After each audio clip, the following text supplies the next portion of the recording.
It was a cold autumn night when Mark left his friend's house, taking the winding road that led through the dense forest of Brocéliande. The moon shone dimly, casting long shadows across the asphalt. He was alone on the road, the hum of his car engine the only sound accompanying him. As he rounded a bend, he spotted a figure standing by the roadside, a woman dressed entirely in white. Her long, flowing gown fluttered slightly in the breeze, and her face was pale, almost luminous in the moonlight. She raised a delicate hand, signaling for a ride. Mark hesitated but felt an eerie pull, as if compelled to stop.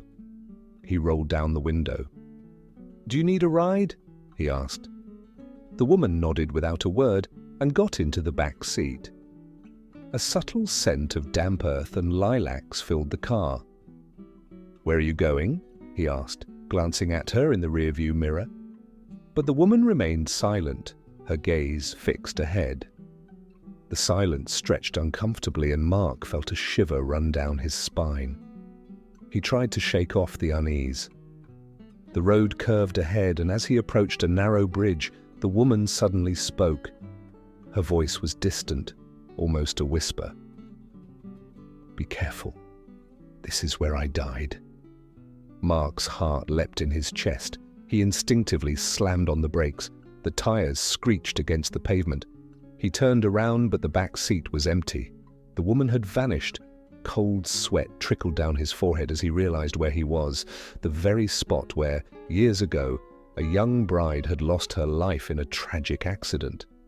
Locals spoke of her ghost appearing to travelers, warning them of danger ahead. Those who heeded her words were spared. Those who didn't were never seen again. Mark pressed the accelerator, his hands trembling on the wheel.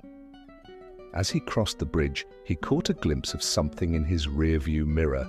Standing in the middle of the road behind him, the woman in white watched him with hollow eyes before fading into the mist.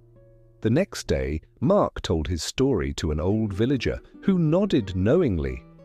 "You were lucky," the man said.